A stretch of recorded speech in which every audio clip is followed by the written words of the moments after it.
نحمده ونصلي على رسوله الكريم اما بعد فاعوذ بالله من الشيطان الرجيم بسم الله الرحمن الرحيم رب اشرح لي صدري ويسر لي امري واحلل عقدة من لساني يفقهوا قولي. محمد الرسول اللہ، محمد صلی اللہ علیہ وسلم اللہ کے رسول ہیں. والذین معہ، اور جو آپ کے ساتھ ہیں، آپ کے ساتھی ہیں، صحابہ کرام ہیں. ان کی خصوصیت کیا ہے؟ اشداء علی الکفار، وہ کفار پر سخت ہیں. رحماء بینہم، آپس میں رحیم ہیں، آپس میں ایک دوسرے پر شفیق ہیں. بعضہم اولیاء بعض، تراہم رکعا، تم دیکھو گے ان کو رکوع کرتے ہوئے، جھکے ہوئے، عاجز مزاج، سجدن، سجدے کرتے ہوئے، یعنی خوب نمازیں پڑھنے والے. اور صرف نمازیں نہیں پڑھتے، یبتغون فضلا من اللہ، اللہ کا فضل بھی تلاش کرتے ہیں، دنیا کی تلاش میں بھی نکلتے ہیں، رزق بھی تلاش کرتے ہیں. ورضوانا، اور اس کی رضامندی چاہتے ہیں، یعنی آخرت کے طلبگار ہیں. دنیا ضرورت ہے اور دنیا کو کبھی پیچھے نہیں چھوڑا انہوں نے، لیکن اصل چیز اللہ کی رضا ہے جو ان کے پیش نظر رہتی، خواہ وہ دین کے کام میں ہو، خواہ وہ دنیا کے کام میں، خواہ وہ مسجد میں ہو، خواہ وہ بازار میں ہو. تراہم رکعا سجدا یبتغون فضلا من اللہ، دنیا ان کو اللہ کے ذکر سے غافل نہیں کرتی. کتنی خوبصورت تصویر ہے نا صحابہ کرام کی، کیا آئیڈیل پرسنالٹیز ہیں کہ دنیا میں ہوتے ہوئے رکعا سجدا. کتنا اچھا لگتا ہے نا کہ لوگ کام کر رہے ہیں ادھر سے اللہ اکبر کی آواز آئے اور سب کے سب اللہ کے آگے جھک جائیں. کتنا خوبصورت سین لگتا ہے. مکہ میں ایسا سین دیکھنے میں آتا ہے نا، اگر آپ کسی اوپر بڑی بلند بلڈنگ پہ بیٹھے ہوئے ہوں تو آپ دیکھیں گے نیچے بازار بھرے ہوئے ہیں، لوگ خرید و فروخت کر رہے ہیں اور اپنے کاموں میں لگے ہوئے ہیں، خوب بزنس چل رہا ہے، ادھر سے اللہ اکبر ہوتا ہے اور دوسری طرف سے سب دکانیں بند ہونے لگتی ہیں، سب کے سب ہر طرف سے مسجد حرام کی طرف لوگ دوڑنے لگتے ہیں. دنیا بھی ہے، دین بھی ہے. وہ ایک ماڈل بنا کے رکھ دیا گیا نا کہ ہر جگہ ایسے ہی ماڈلز بنا لو، ہر جگہ ایسے ہی رہا کرو. وہاں ایک تربیت کے لیے لے جاتے ہیں اللہ تعالیٰ، وہ صرف سیر کرانے کو نہیں بلکہ ایسے نمونے اور جگہ پر بھی بناؤ. تربیت کا ایک مستقل انتظام کر رکھا ہے اس نے.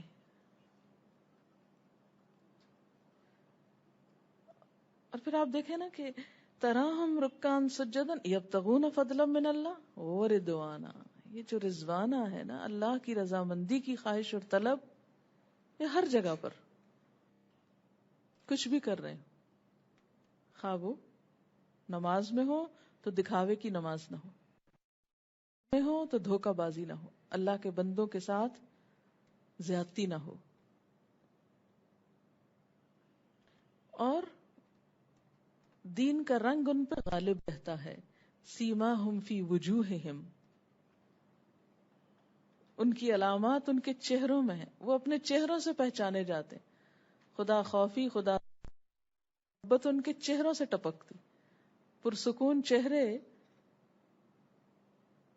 جو دل میں اللہ کی محبت اور رضامندی کی طلب کا عکس لیے ہوئے ہیں. چہروں پہ دنیا کی لالچ اور دنیا کی ہرس نظر نہیں آتی، بلکہ کیا نظر آتا ہے؟ اثر السجود، سجدوں کے آثار. یہ صرف وہ گٹا نہیں، جو یہ نشان نہیں جو کالا پڑ جاتا ہے کہ وہ نہ ہو تو کوئی دیندار ہی نہیں. مراد اس سے کیا ہے کہ چہروں کے اوپر خدا ترسی، خدا خوفی، عاجزی اور سجدے کی جو علامت ہوتی ہے کہ یہ نمازی شخص ہے، وہ نظر آتی ہے. یعنی چہرے بھی مسلمان نظر آتے ہیں، اپیرنس میں بھی وہ مسلمان ہے. کیونکہ ہم تو یہ کہتے ہیں نا نیت اچھی ہونی چاہیے، کوئی ضروری ہے کہ چہرہ بھی اس کی گواہی دے؟ نہیں، پھر یہ تو اور غلط بات ہے نا کہ صرف دل میں ہی چھپا کے رکھے ایک چیز اور چہرے سے اس کی کوئی عکاسی نہ ہو، چہرے پہ کچھ نظر ہی، چہرہ کسی اور چیز کی گواہی دے رہا ہو، وہاں کوئی اور بینر لہرا رہا ہو، کسی اور کے بندے بنے ہوئے ہوں چہروں سے، چہروں سمیت اللہ کے بندے بنے. ذالک مثلہم فی التورات، ان کی یہ مثال تورات میں موجود ہے، تورات میں ان کی یہ پہچان لکھی گئی تھی. ومثلہم فی الانجیل، اور انجیل میں ان کی مثال کیسی ہے؟ کزرع، ایک کھیتی کی طرح. اصل میں تو صحابہ کرام کی بات ہو رہی ہے، لیکن ظاہر صحابہ کرام الذین انعمت علیہم، ان میں ہمارے لیے بھی ایک رہنمائی ہے، ان کی زندگیاں ہمارے لیے ایک خوبصورت نمونہ ہے، ہمیں بھی ان جیسا بننا ہے. کزرع، ایک کھیتی کی طرح، اخرج شطأہ، جو اپنی کمپل نکالے. ایک کھیت کیسے لگتا ہے؟ ایک دانہ ڈالنے سے. جب دانہ ڈالا جاتا ہے تو اس سے کیا نکلتا ہے؟ چھوٹی سی کمپل. شط کہتے ہیں پودے کا پہلا ظہور، یعنی بیج سے جو پہلی سٹیج ہوتی ہے نا پودا بننے کی، اس کے لیے شط کا لفظ ہے. دانہ جو ہے وہ پھٹ کے اللہ کی قدرت سے اس میں سے جو پودا نکلنے لگتا ہے، فرمایا سب سے پہلی سٹیج یہ ہوتی ہے. ایمان کا بیج جب دل میں آتا ہے تو اس طرح وہ کمپل نکلتی ہے. فآزرہ، پھر اس کو تقویت دی، یعنی وہ پھر ذرا تھوڑا اور اوپر نکلتا ہے، پھر وہ باریک سا ہوتا ہے، پھر اس کو طاقت ملتی ہے زمین سے اور وہ مضبوط ہو جاتا ہے. فاستغلظ، پھر ایک وقت آتا ہے کہ وہ تنا سخت ہو جاتا ہے. غلظہ، غین لام ظا، غلیظ. اسی سے غلیظ ناپاک کے معنوں میں نہیں ہوتا، عربی میں سخت کے معنوں میں ہوتا ہے. لو كنت فظا غلیظ القلب، سنگ دل کے لیے استعمال ہے. فاستغلظ، تو وہ جو چھوٹا سا پودا نکلا تھا، ایک وقت آیا کہ وہ اس کا تنا مضبوط ہو گیا. فاستوى على سوقه، وہ کھیتی اپنے تنے پر سیدھی کھڑی ہوگی. یعنی شروع میں جب پودا نکلتا ہے تو کیا ہوتا ہے؟ ادھر ادھر گر رہا ہوتا ہے، لیکن جب وہ تنا مضبوط ہوتا ہے تو بالکل سٹریٹ سیدھا کھڑا ہو جاتا ہے. فاستوى، پھر وہ کھڑی ہو گئی کھیتی کس پر؟ علی سوقی. سوق ویسے تو پنڈلی کو بھی کہتے ہیں نا، انسان اپنے پاؤں پہ کھڑا ہوتا ہے، یعنی اپنے پاؤں پہ کھڑے ہو گئے. یعجب الزراع، کاشت کرنے والوں کو وہ خوش کرتی. ایسا کھیت بونے والے کو بڑا خوش کرتا ہے کہ جب اس کے سامنے اس نے زمین ہموار کی، بیج ڈالے، وہ بیج چھوٹے چھوٹے نکلے، پھر ان کے تنے نکل آئے، پھر وہ سیدھی کھڑی ہو گئی، پھر اس پہ پھل پھول لگنے لگے تو ایک خوبصورت باغ لگ گیا. تو لگانے والے کو یہ منظر بہت اچھا لگا. زرع زارے سے ہے نا، کھیت بونے والا، کسان. لیغیظ بہم الکفار، تاکہ غضبناک کرے اس کے ذریعے کافروں کو، یعنی کافر دیکھ کے اس کھیت کو جلیں، تاکہ کفار ان کے پھلنے پھولنے پہ جلیں، جل اٹھیں، حسد کا شکار ہوں کہ کل تک تو ہم سمجھتے تھے یہ مظلوم بیچارے لوگ جو مکہ کی گلیوں میں پٹ رہے تھے، آج مدینہ کی فضا نے ان کو اس قابل کر دیا کہ یہ مضبوط کھڑے ہو گئے اور ان پہ پھل پھول آنے لگے اور ایک خوبصورت منظر نظر آنے لگا، پورا سین بدل گیا. صحابہ کرام کا بڑھتا ہوا اثر و رسوخ اور ان کی روز افزوں بڑھتی ہوئی طاقت کافروں کے لیے غیظ و غضب کا سبب بنی. اسلام کا دائرہ پھیلا، کفر کا دائرہ سمٹا. اور اس ساری بات کے آخر میں وعد اللہ الذین الصالحات منہم مغفرۃ واجرا عظیما، جنہوں نے نیک عمل کیے اللہ نے ان سے مغفرت اور بڑے اجر کا وعدہ کیا. یعنی بعد میں بھی جو لوگ ایمان لا کر نیک کام کر کے ان راہوں پہ چلیں گے، ان سب کے لیے اللہ کی طرف سے بخشش اور اجر عظیم کا وعدہ ہے. اب دیکھیے کہ یہ آیت ریلیٹ کرتی ہے نا کہ هو الذی ارسل رسولہ، پہلے اللہ نے ایک رسول کس کام کے لیے بھیجا؟ کہ وہ دین کا اظہار کرے، حق کا اظہار کرے، شاہدن و مبشرا و نذیرا، جو پیچھے آپ پڑھ چکے ہیں۔ اس کام کے لیے کیا چاہیے تھا؟ انسانوں کا ایک گروہ چاہیے تھا آپ کے ساتھ، اکیلے یہ کام نہیں ہونا تھا۔ وہ گروہ کون تھا؟ صحابہ کرام کا گروہ تھا، جن سے آپ کو قوت ملی، اور اس گروہ کو تاریخی اعتبار سے بھی تیار کیا گیا تھا سخت جان ہونے کے لیے۔ کیسے کہ حضرت ابراہیم علیہ السلام ہجرت کر کے یہاں آئے، اپنی نسل یہاں بسائی، 2500 سال تک یہاں ایک قوم نسل در نسل مشقتوں سے گزرتے ہوئے تیار ہوئی، پھر اللہ نے ایک رسول ان میں سے اٹھایا، اور پھر ان کی جاہلانہ باتوں کو ختم کیا، ان کے اندر بہترین اخلاق پیدا کیے،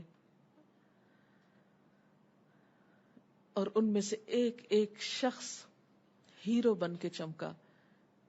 مارگولیت ایک مستشرق ہے، وہ صحابہ کرام کو خراج تحسین پیش کرتا ہے، nation of heroes, nation of heroes, ایک ایک شخص ہیرو ہے۔ کس کی مثال دیکھیں گے آپ؟ جس کو چاہیں دیکھ لیں، اخلاق، ایمان، کردار کے اعتبار سے ایسے لوگ کہیں اور نہیں ملتے کہ جو اتنی کثرت سے ہوں اور اتنے بہترین اخلاق کے مالک ہوں۔ دراصل صحابہ کرام کے اخلاق اور کردار نے ان کو ہیرو بنایا تھا۔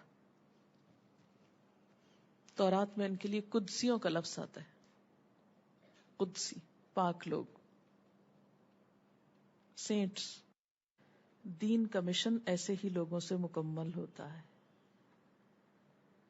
هو الذی ارسل رسولہ بالہدی ودین الحق لیظہرہ علی الدین کلہ وکفی باللہ شہیدا۔ کوئی اور مانے کہ نہ مانے، اللہ کی گواہی کافی ہے۔ محمد الرسول اللہ والذین معہ اشداء علی الکفار۔ ان کی ساری سختی دشمنوں کے لیے، رحماء بینہم، آپس میں رحیم و شفیق، با اخلاق، ہمدرد، مددگار، ایک دوسرے کے دکھ بانٹنے والے۔ تراہم رکعا سجدا، ان کا شوق، ان کی محبتیں رکوع اور سجدوں میں، دنیا سے بھی غافل نہیں۔ یبتغون فضلا من اللہ ورضوانا، وہ اپنی ظاہری شخصیت کے اعتبار سے بھی باروب،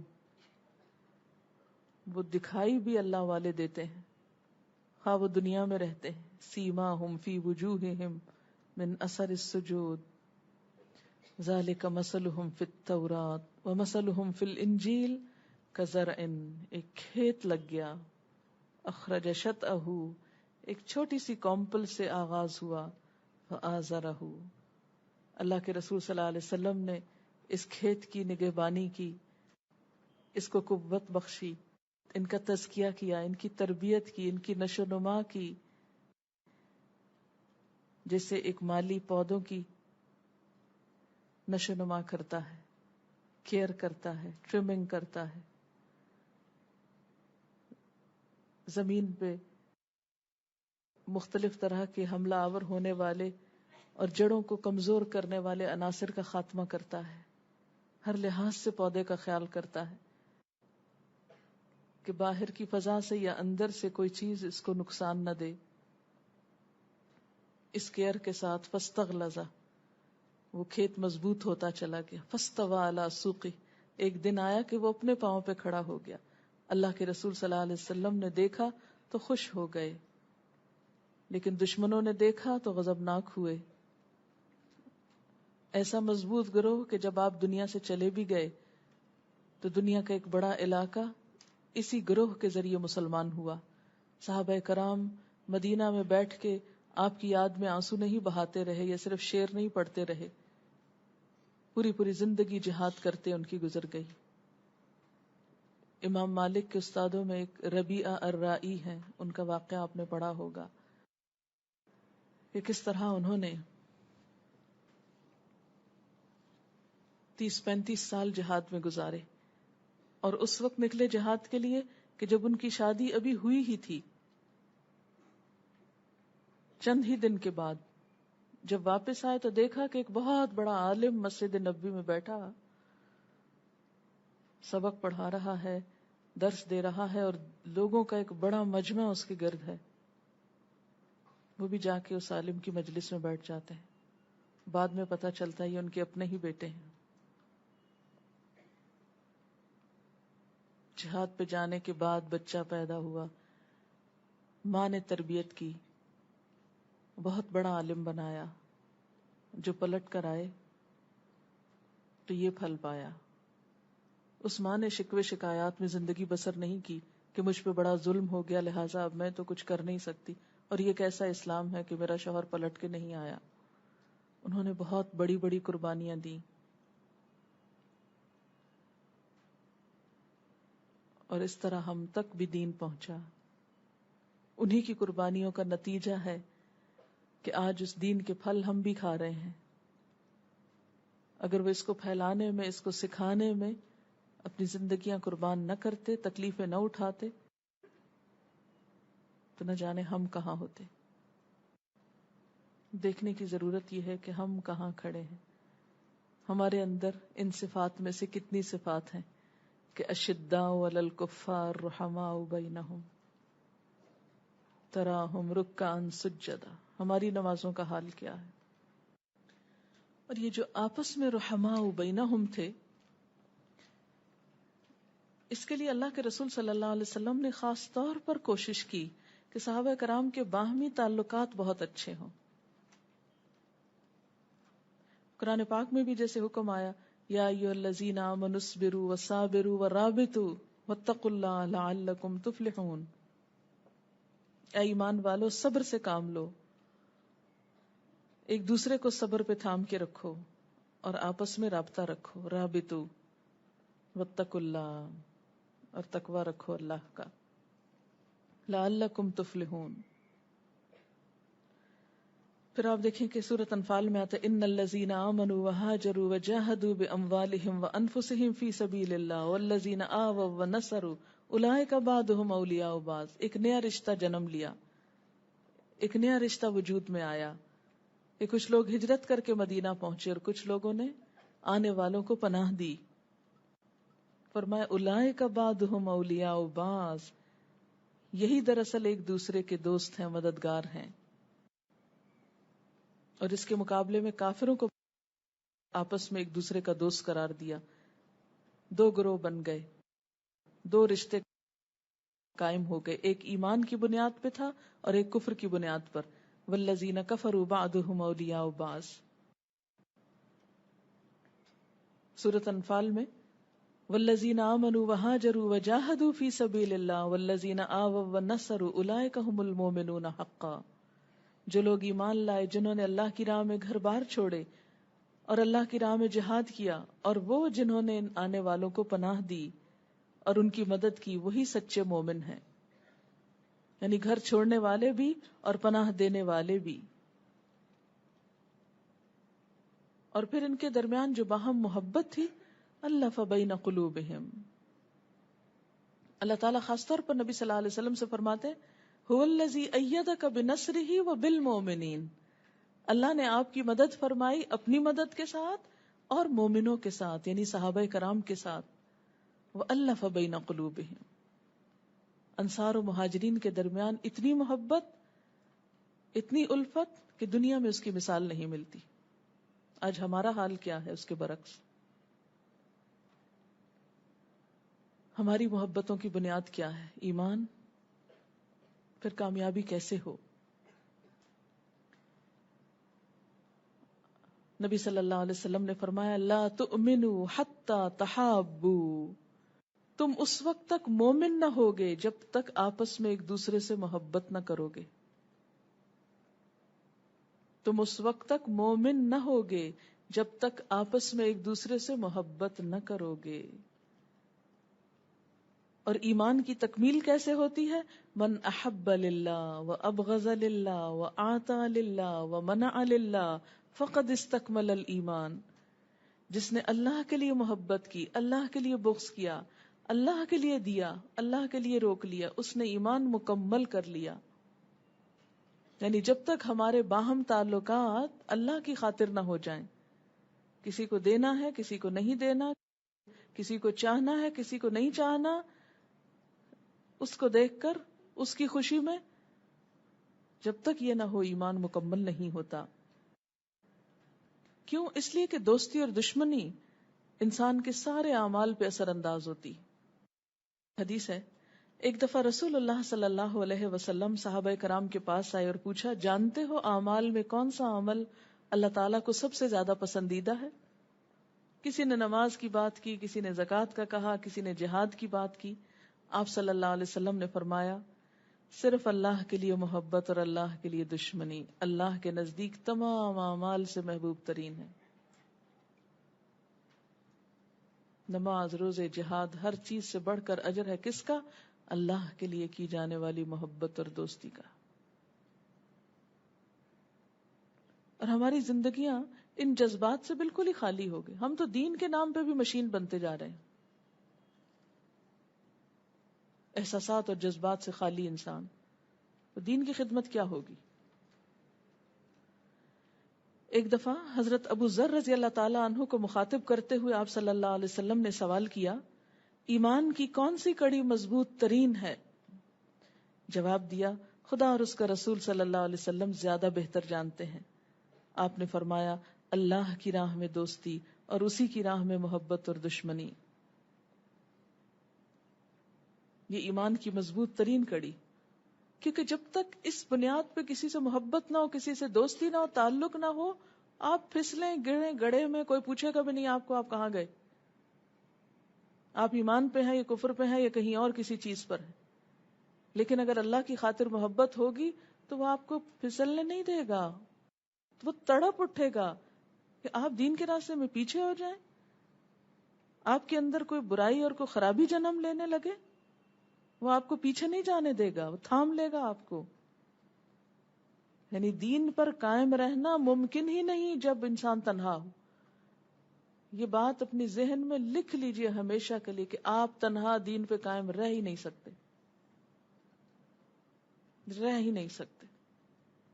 اس لیے کہ زندگی میں اتنے جھونکے آتے ہیں، ایسی ایسی باتیں سموم چلتی، ایسے ایسے فتنے آتے، ایسی ایسی پریشانیاں آتی ہیں، اپنی ذات کے اندر سے، ماحول سے، معاشرے سے، رشتہ داروں سے، سوسائٹی سے، ایسی ایسی چیزیں اٹھتی ہیں کہ انسان کبھی غم، کبھی خوشی، کبھی کچھ، کہ انسان لمحے میں یوں لگتا ہے سوئچ آف ہو گیا اور سب اندھیرا ہو گیا اور سب ایمان جاتا رہا.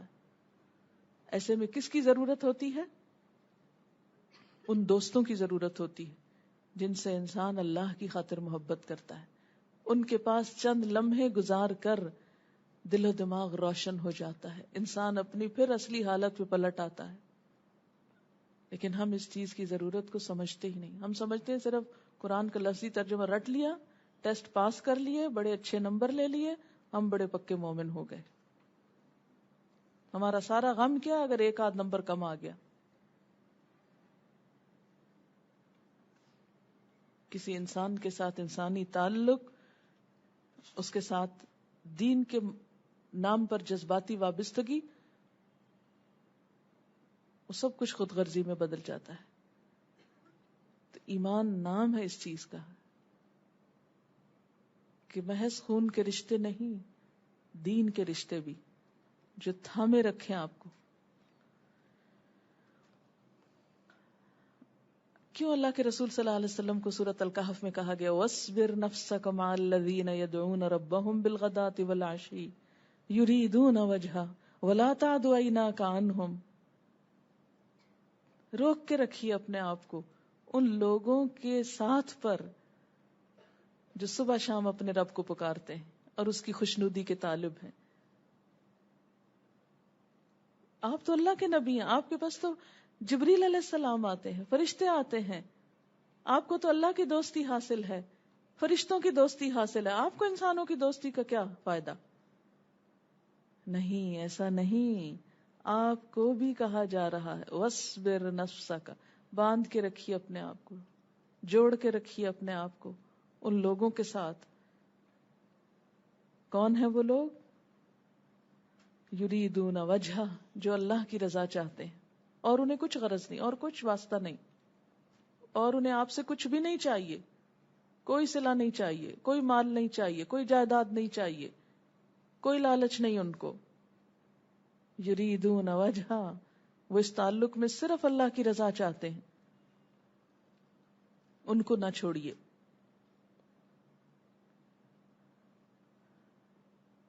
کیونکہ انسان اپنے دوست کے دین پر ہوتا ہے. نبی صلی اللہ علیہ وسلم نے فرمایا المرء علی دین خلیلہ فلینظر احدکم من یخالل. آدمی اپنے خلیل کے دین پر ہوتا ہے. خلیل کون سا دوست ہوتا ہے؟ جس کو شدت سے چاہے انسان. خلت سے نکلا نا، ایسی محبت اور خلوص جو دل میں اتر کے رچ بس جائے. آدمی اپنے خلیل کے دین پر ہوتا ہے. پس تم میں سے ہر ایک سوچ سمجھ لے کہ وہ اپنا خلیل کس کو بناتا ہے، ایمان والے کو یا کسی بے دین کو. یعنی تمہاری سچی محبت اور خیرخواہی اور خلوص کس کے ساتھ ہے، کس کے لیے دل میں سب سے زیادہ مقام رکھتے ہو انسانوں میں سے. جس کے لیے رکھو گے ویسے ہی بنتے جاؤ گے، ویسے ہی بننے کی کوشش کرو گے. اسی طرح آپ صلی اللہ علیہ وسلم نے ایمان کی حلاوت کے لیے جو نسخے بتائے، یعنی ایمان کی مٹھاس کون پا سکتا ہے اور کب پا سکتا ہے، اس کے لیے ایک شرط رکھی، یعنی ایمان کا لطف اٹھانے کی شرط رکھی. ان یحب المرء لا یحبہ الا للہ، کہ آدمی محبت کرے اور یہ محبت سوائے اللہ کے کسی اور کے لیے نہ ہو، یعنی اللہ کی خاطر کسی سے دوستی رکھے. ایمان کا لطف وہ پاتا ہے جو اللہ کی خاطر کسی سے محبت رکھے. جب تک یہ محبت نہ ہو اس وقت تک ایمان کا لطف نہیں آتا، ایمان کا مزہ ہی نہیں پا سکتے.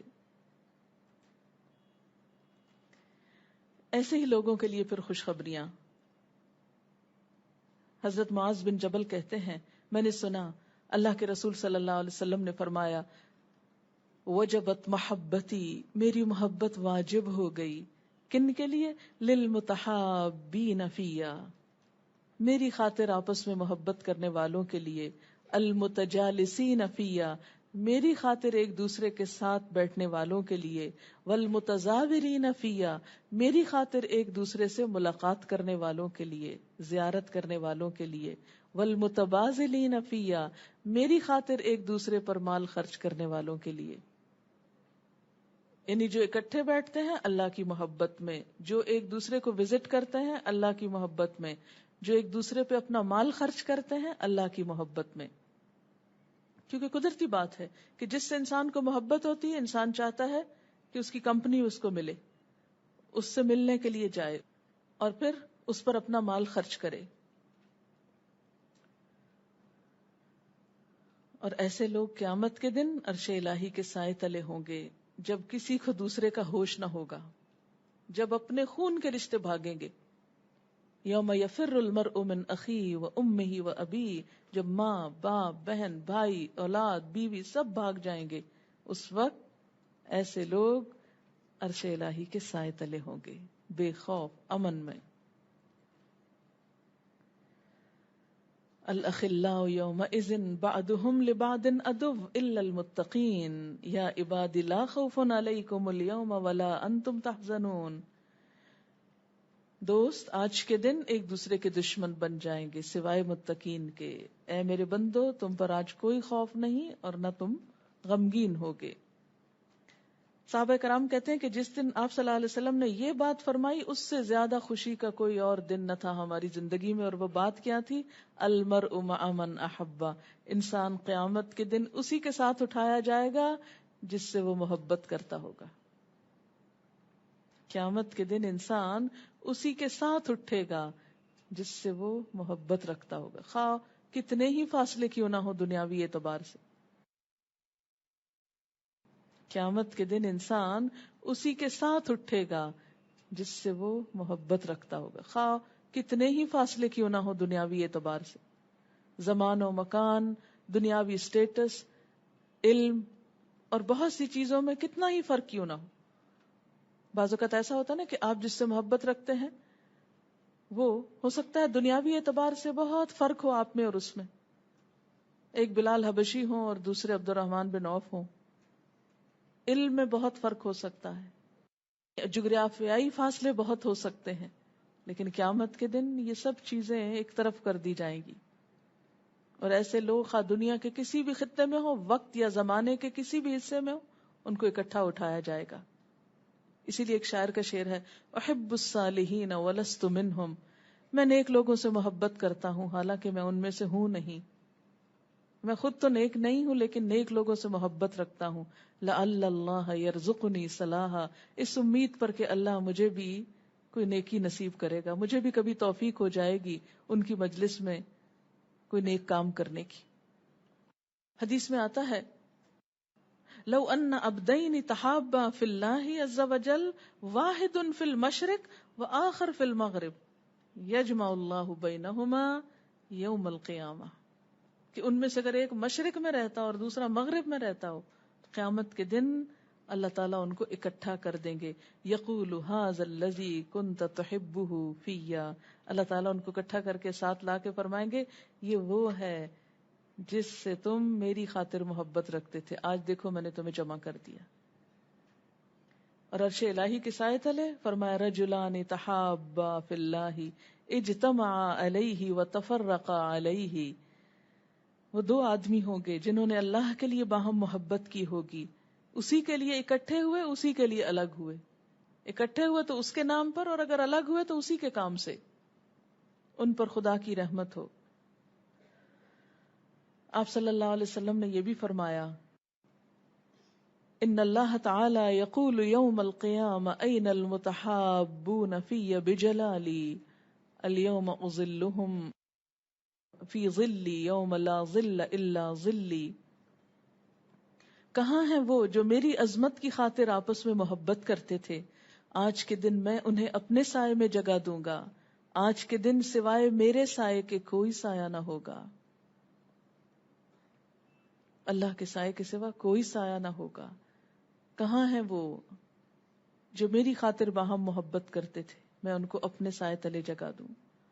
ایک اور روایت میں آتا ہے المتحابون بجلالی لہم منابر من نور یغبطہم النبیون والشہداء، جو میری عظمت کی خاطر آپس میں محبت کرتے ہیں ان کے لیے آخرت میں نور کے ممبر ہوں گے، انبیاء اور شہداء ان پہ رشک کریں گے، اونچی جگہوں پہ بیٹھے ہوں گے عزت کے ساتھ. انبیاء ان کو دیکھ کے خوش ہوں گے، شہداء دیکھ کے خوش ہوں گے، اتنے بڑے درجے ان کے. اور اس کے برعکس دین کا کام کرنے والوں کے باہم تعلقات کی خرابی، ایک دوسرے سے عداوت اور نفرت، یہ دین کو مونڈ کے صاف کر دیتی، سب ختمہ ہو جاتا ہے دین کا. ایک روایت میں آتا ہے کہ کیا میں تم کو ایسی چیز نہ بتاؤں کہ جو نماز، روزے، صدقے، خیرات سے افضل ہے؟ اور وہ کیا ہے؟ لوگوں کے درمیان تعلقات کی اصلاح کرانا اور باہمی تعلقات کا بگاڑ. فرمایا ہی الحالقہ، وہ مونڈ دینے والی ہے، صفایا کر دینے والی ہے. لا اقول تحلق الشعر، میں یہ نہیں کہتا کہ وہ بال مونڈ دیتی، ولکن تحلق الدین، باہمی تعلقات کی خرابی اور نفرتیں دین کا صفایا کر دیتی ہیں، دین کو مونڈ ڈالتی ہیں. یعنی دو لوگ جو دین ہی کا کام کر رہے ہیں اور آپس میں ایک دوسرے سے بیر رکھے ہوئے ہیں، آپس میں ایک دوسرے سے لڑ جھگڑ رہے ہیں، یہ دین کے لیے سب سے زیادہ نقصان دہ ہے. کیونکہ لوگ دیکھ کے پریشان ہوتے ہیں، وہ بھی دین کی بات کر رہے وہ بھی، اور ایک دوسرے پہ گولیاں برسا رہے ہیں. یہ اللہ تعالیٰ کی ایک نعمت تھی. اللہ تعالیٰ سورۃ آل عمران میں فرماتے فاذکروا نعمت اللہ اذ کنتم اعداء. دین کا سب سے بڑا فائدہ کیا ہوا؟ تم دین سے پہلے ایک دوسرے کے دشمن تھے. فألف بین قلوبکم، اس نے دین کی وجہ سے تمہارے دلوں میں الفت پیدا کر دی. فأصبحتم بنعمتہ اخوانا، اس کی نعمت سے تم بھائی بھائی بن گئے. ایک دوسرے کے دشمن آج ایک دوسرے کے دوست ہو گئے. کس چیز نے ان کو جوڑا؟ دین نے جوڑا. تو جو دین جوڑے نا وہ دین ہی نہیں. اگر آپ دین کے نام پہ کوئی کام کر رہے ہیں اور اس میں جوڑ نہیں لوگوں میں، محبتیں نہیں، تو پھر وہ دین نہیں، کچھ اور ہی ہے. اور صرف دین واحد چیز ہے جو لوگوں کو صحیح معنوں میں جوڑتا ہے، ورنہ دنیا کی کوئی اور چیز یہ جوڑ نہیں لگاتی. لو انفقت ما فی الارض جمیعا، جو کچھ زمین میں سارے کا سارا، یعنی ہر چیز تم ان پہ خرچ کر ڈالتے، ہر چیز آزما کے دیکھ لیتے، ما الفت بین قلوبہم، تم ان کے دلوں میں الفت نہیں پیدا کر سکتے تھے. ولکن اللہ الف بینہم، اللہ نے ان کے دلوں میں الفت ڈالی. اصبحتم بنعمتہ اخوانا، اس کی نعمت یعنی اسلام کے ذریعے تم بھائی بھائی بنے. اسلام نے اصل رشتہ جوڑا، جس سے کیا پتہ چلتا ہے کہ دین کے سوا اکٹھا ہونے کی جتنی بھی بنیادیں، خواہ رنگ ہو، نسل ہو، وطن ہو، زبان ہو، کچھ اور ہو، وہ کبھی بھی ہمیشہ محبتیں نہیں رہ سکتی، ان میں عداوتیں پڑ جائیں گی. ہاں، جہاں سچا دین ہوگا وہاں ہو نہیں سکتا کہ کوئی عداوت ہو. وہاں اگر سچا دین نہیں، نیتوں میں کچھ اور ہے، تو پھر نہیں تعلقات کی اصلاح ہو سکتی. حال ہی کیوں کہتے ہیں نبی صلی اللہ علیہ وسلم کو خراج تحسین پیش کرتے ہوئے کہ قبائل کو شیر و شکر کر دکھایا، کہ سارے قبیلے کیا ہو گئے؟ شیر و شکر ہو گئے. شیر و شکر کا پتہ ہے آپ کو کیا؟ شیر کیا ہوتا ہے؟ دودھ. اور شکر کیا ہوتا ہے؟ چینی. یعنی دودھ میں جیسے چینی گھل کے میٹھا دودھ بن جاتی ہے، یعنی ایک سویٹ ڈرنک بن جاتی ہے، اور اتنی خوبصورت چیز ہو جاتی ہے کہ دونوں باہم مل کے ایک نیا رنگ دیتے ہیں، ایک فریشننگ چیز مل جاتی ہے. تو ایسے ہی معاشرے کے اندر ایک نیا روپ جنم لیتا ہے، ایک خوبصورت چیز سامنے آتی جب شکر شیر میں مل جاتی. اب دیکھیں نا، شکر کو اگر آپ دودھ میں نہ ڈالیں، باہر ڈالیں ذرا یہاں، تو کیا ہوگا؟ سارے دانے دانے دانے ادھر ادھر بکھر جائیں گے. لیکن جب آپ اس کو دودھ میں ڈال دیں گے، بلینڈ کر دیں گے، تو کیا ہوگا؟ دودھ بھی مزے کا ہو جائے گا، ساری غفلت دور ہو جائے گی. سورت الفتح کے آخر میں ہم نے صحابہ کرام کی کچھ صفات دیکھی. ان کی صفات کیا بتائی گئی؟ کہ اشداء علی الکفار، کافروں پر شدید ہیں. شدید اس شخص کو کہتے ہیں جس کو رام کرنا، اپنے مطلب پہ لانا مشکل کام ہو. یعنی جو شخص دوسرے کی بات آسانی سے مان کر نہ دے، جو ہر چھوٹی بڑی بات پر پھسل کر نہ جائے، اپنے اصول کو نہ چھوڑ دے. کفار کے مقابلے میں صحابہ کرام کا شدید ہونا، سخت ہونا، سخت مزاج ہونے کے معاملے میں نہیں ہے. کفار کے مقابلے میں صحابہ کرام کا شدید ہونا اس معنی میں نہیں ہے کہ وہ بد مزاج تھے یا درستی سے پیش آتے تھے کافروں کو، یا تندخوئی سے اور بد مزاجی سے،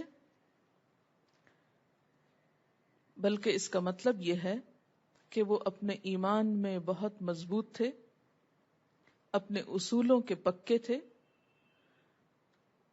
ان کا کردار بہت مضبوط تھا. کافر اپنے نظریات، اپنے خیالات، اپنے عقائد کے معاملے میں مسلمانوں کو ترنے والا نہیں پاتے تھے. کفر کے مقابلے میں، کفر کے نظریات اور عقائد کے معاملے میں مسلمان ایک چٹان کی طرح تھے. جب انہوں نے لا الہ الا اللہ کہہ دیا تو پھر کسی دوسرے کو الہ ماننے کی گنجائش نہ چھوڑی. کافروں کے اندر یہ طاقت نہ تھی کہ انہیں، یعنی صحابہ کرام کو، ان کے مقصد سے ہٹا سکتے. آج کے دور میں بھی مسلمانوں کو ایسی ہی صفات کی ضرورت ہے کسی نے کہا نا کہ کیا تم اسی جنت میں جاؤ گے جس میں صحابہ کرام گئے ہیں، حالانکہ تمہارا ایمان ان کے ایمان جیسا نہیں، تمہارا کردار ان کے کردار جیسا نہیں، تو فرق کیا ہے؟ پہلا فرق کہ وہ کافروں کے مقابلے میں شدید تھے.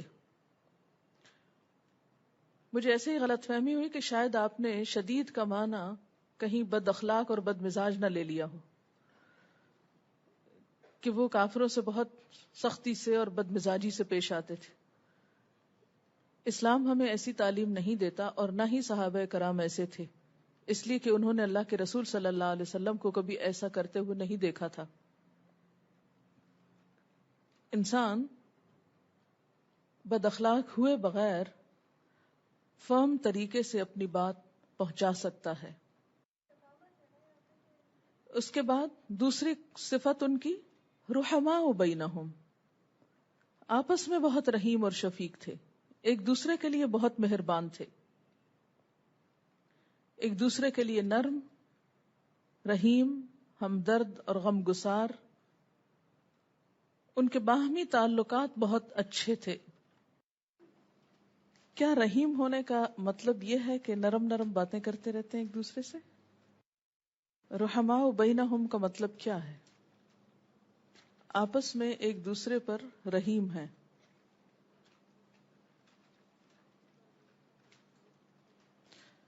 کیا یہ رحمت صرف نرم باتوں میں ہے یا کچھ اور بھی ہے؟ مثلاً کیا ہے؟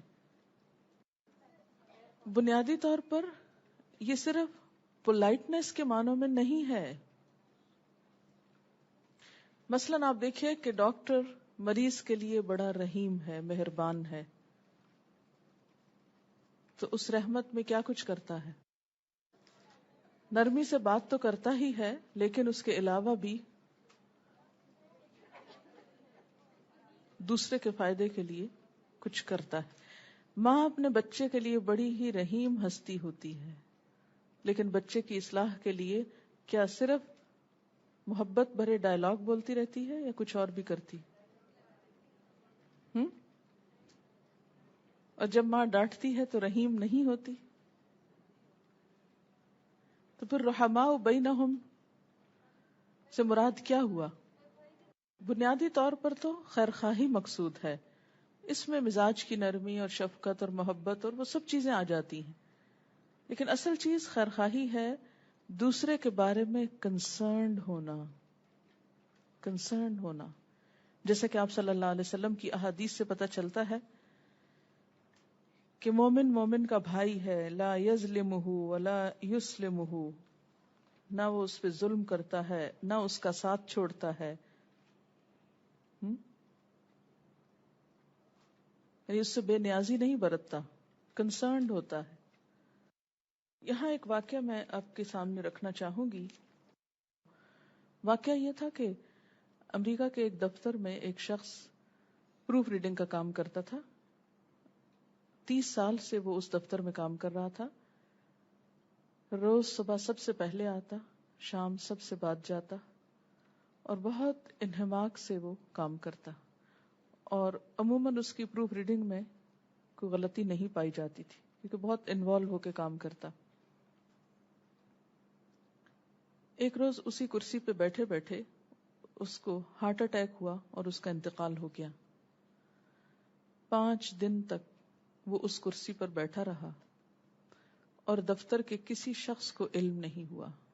جس وقت اس کو ہارٹ اٹیک ہوا اس وقت وہ میڈیکل کی کسی کتاب کی پروف ریڈنگ کر رہا تھا. اب اس کی کمیونٹی کے لوگ، اس کے آس پاس والے اس بات پر ریسرچ کر رہے ہیں کہ آخر ہمارے معاشرے میں ایسا واقعہ کیوں پیش آیا کہ ایک شخص جو اتنی سنجیدگی اور اتنی وفاداری سے اتنے سال سے خدمت کر رہا تھا، وہ 5 دن تک نوٹس میں ہی کسی کے نہیں آیا.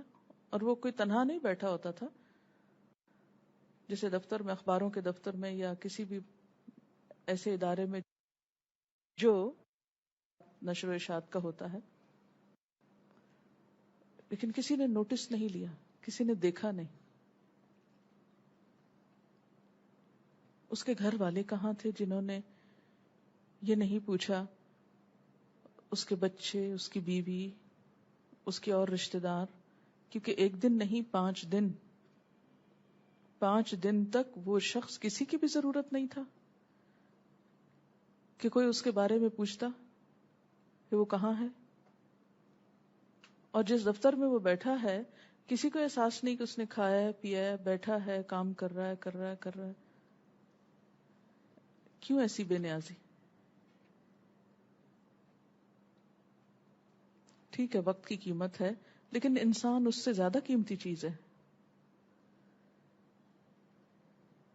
تو یہ ایک بے حسی تو ہے ہی،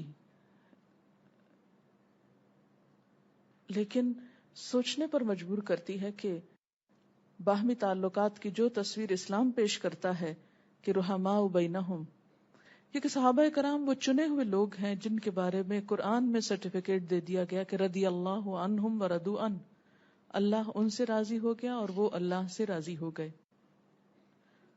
اور جب ہم سے کہا جاتا ہے صراط الذین انعمت علیہم، ان لوگوں کا راستہ جن پر تو نے انعام کیا، یعنی جن سے تو راضی ہو گیا، ہمیں بھی اس راستے پہ چلنے کی توفیق دے. تو بہرحال وہ ہمارے لیے ایک اچھا نمونہ ہے. آپ صلی اللہ علیہ وسلم تو ہیں ہی، لیکن آپ تو ایک پروفٹ بھی ہیں. مگر صحابہ کرام تو عام انسانوں جیسے انسان ہیں. تو ان کے اندر جو انسانی ہمدردی اور محبت تھی، کیا آج ہمارے اندر پائی جاتی ہے؟ کیا ایک دوسرے کے لیے خیرخواہی اور ایک دوسرے کے لیے کنسرن رکھنا؟ عائشہ اپنے اپارٹمنٹ کا ایک واقعہ سناتی ہے کہ ان کے اپارٹمنٹ میں ایک شخص فوت ہو گیا، اور وہ یہ خود ہی بتائے کہ آپ کو پھر کیا ہوا. There was a man in our building who was living there for a very long time, and we found out that there was a very strong smell coming from his apartment, and nobody knew what was going on. And later on, when investigators came and people opened up his apartment, he died in his apartment for a couple of weeks or so, and nobody came to find out what was wrong with the man. His family members, nobody even asked about him, and he was dead in his apartment for quite a bit of a time. And I remember this man, he used to come up the building, and everybody knew him very well, but when he died, nobody was concerned at all. And his smell, the smell that went into the air, it left its smell for about a couple of weeks, and we could not stand it because it was so strong. And everybody there was so upset by this that nobody came to find out what was wrong with this man. No family member, no relative. And this was such a strange event, but I thought that it was something that happens very often over there, because people don't concern with their family relatives at all. انسان کا جو لفظ ہے نا، یہ انس سے بنا ہے، الف نون سین، انس، کہ انسان انسان سے انس پائے. تو ٹھیک ہے اسلام انسان کو سنوارتا ہے، نکھارتا ہے، نبی صلی اللہ علیہ وسلم نے صحابہ کرام کا تزکیہ کیا، لیکن یہ انسانیت کا حصہ ہے کہ انسان انسان کے لیے مانوس ہو، ایک دوسرے کی ضرورت محسوس کی جائے، ایک دوسرے سے تعلق رکھا جائے، ایک دوسرے سے محبت کی جائے، ایک دوسرے کی کمی محسوس کی جائے کہ اگر ایک شخص نہیں ہے تو کیوں نہیں ہے، کہاں ہے وہ. ایسے بہت سے واقعات اور بہت سی چیزیں آپ پڑھتے بھی رہتے ہیں، سنتے بھی رہتے ہیں، لیکن ہم دوسروں سے کیا شکوہ کریں، گلہ کریں. خود ہمارے اپنے مسلمانوں کے اندر، ہم مسلمان ملکوں کے اندر بھی ایسی بہت سی چیزیں دیکھنے میں آتی ہیں. جتنی بھی چیزیں سورۃ الحجرات میں باہم تعلقات ٹھیک کرنے کی ہیں، ان کی بنیادی وجہ کیا ہے کہ تعلق خراب نہ ہو. اور تعلق خراب نہ ہو تاکہ انسان انسان سے خوشی پا سکے، سکون پا سکے. بھلا اگر کوئی غیبت کرے گا یا مذاق اڑائے گا تو اللہ تعالیٰ کا کیا نقصان ہے؟ اگر کوئی انسان کسی انسان کا مذاق اڑاتا ہے یا غیبت کرتا ہے یا اس کو پریشان کرتا ہے، اس میں اللہ تعالیٰ کا تو کچھ بھی نقصان نہیں. وہ کیوں ہمیں یہ روکتا ہے اس بات سے؟ تاکہ بندے کا بھلا ہو. اور ان چیزوں کو اسلام فرض کے درجے میں رکھتا ہے اور ان گناہوں کا ارتکاب حرام کے درجے میں ہے. اسی سے پتہ چلتا ہے کہ اسلام بنیادی طور پر انسان کی بھلائی، انسان کے فائدے اور انسان ہی کی خیر کے لیے ہے. اگر کوئی شخص ان حکموں پر عمل کرتا ہے تو اس میں انسان کا اپنا ہی فائدہ ہے. آج کے دور میں ہم مسلمانوں کے درمیان اتحاد، اتفاق، باہم رحم دلی، محبت اور شفقت کیوں نہیں نظر آتی؟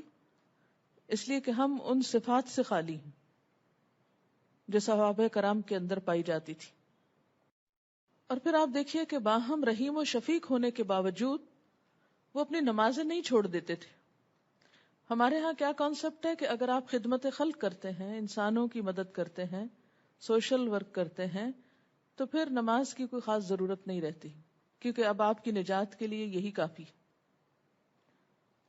لہذا وہ لوگ جو انسانیت کی خدمت میں مشغول ہوتے ہیں عام طور پر نماز پڑھنے والوں کو برا بھلا کہنا شروع کر دیتے ہیں، جبکہ دین مکمل ہوتا ہے دونوں ہی طرح کی باتوں سے. ایک طرف رحماء بینہم ہوں، حقوق العباد کے نبھانے والے ہوں، اور دوسری طرف تراہم رکعا سجدن، اپنی نمازوں سے غافل نہ ہوں. پھر اسی طرح حقوق اللہ اور حقوق العباد کرتے کرتے خود سے غافل نہ ہوں. یبتغون فضلا من اللہ ورضوانا، اللہ کا فضل، رزق اور اپنی بنیادی جائز ذاتی ضروریات کے پورا کرنے کے لیے بھی بھاگ دوڑ، اور اس میں کوئی برائی نہیں. اسلام خود سے بیگانہ ہونا نہیں سکھاتا. ایک مسلمان کی مکمل شخصیت کی آئینہ داری انسان کے چہرے سے ہوتی ہے. سیماہم فی وجوہہم من اثر السجود، ان کی عاجزی، ان کے سجدوں کے نشان ان کے چہروں سے عیاں ہیں. ذالک مثلہم فی التوراۃ، تورات میں ان کی یہ مثال بیان کی گئی ہے. اسی طرح ان کی جو مثال انجیل میں بیان کی گئی، قرآن کے الفاظ میں تو وہ ایک باغ سے تشبیہ دی گئی. حضرت عیسیٰ علیہ السلام کے ایک وعظ میں یہ مثال ہمیں ملتی ہے بائبل کے اندر، نیو ٹیسٹمنٹ میں. وہ کچھ یوں ہے، اور اس نے کہا خدا کی بادشاہی ایسی ہے جیسے کوئی آدمی زمین میں بیج ڈالے اور رات کو سوئے اور دن کو جاگے، اور وہ بیج اس طرح اگے اور بڑھے کہ وہ نہ جانے.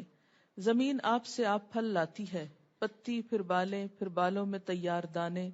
پھر جب اناج پک چکا تو وہ فی الفور درانتی لگاتا ہے کیونکہ کاٹنے کا وقت آ پہنچا. وہ رائی کے دانے کی مانند ہے کہ جب زمین میں بویا جاتا ہے تو زمین کے سب بیجوں سے چھوٹا ہوتا ہے، مگر جب بو دیا گیا تو اگ کر سب ترکاریوں سے بڑا ہو جاتا ہے، اور ایسی بڑی ڈالیاں نکالتا ہے کہ ہوا کے پرندے اس کے سائے میں بسیرا کر سکتے ہیں. یعنی یہ مثال اب بھی بائبل کے اندر موجود ہے.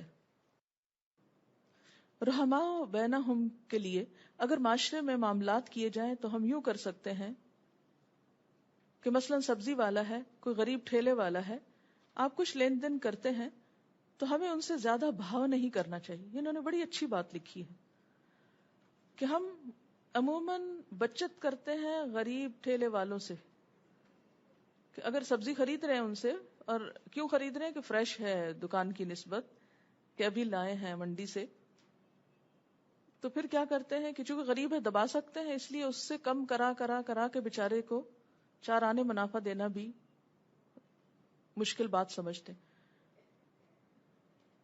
ٹیکسی والا ہو، ٹھیلے والا ہو، اس طرح کے کوئی بھی چھوٹے چھوٹے کام کرنے والے ہوں، تو ان لوگوں کے ساتھ بھاؤ نہ کرنا، جو جیب میں آئے نکال دینا، اگر حیثیت ہو تو یہ خاموش صدقے میں آتا ہے.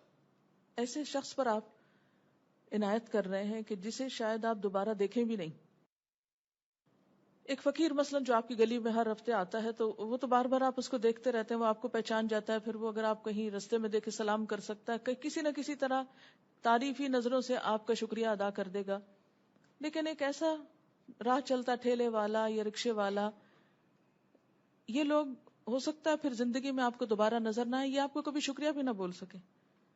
تو اگر اللہ توفیق دے, بعض اوقات یہ ہوتا ہے کہ اپنی جیب اجازت نہیں دیتی, وہ ایک الگ مسئلہ ہے, لیکن اگر اللہ توفیق دے تو ان لوگوں سے زیادہ بچتیں نہ کیا کریں اپنی, ان کو ان کے منہ مانگے دام وہ سب دے دیں. آپ کبھی حساب لگائیں کہ سارے دن میں اگر یہ چند کلو پھل بیچ لے گا کتنے ہزار کما لے گا اس میں سے؟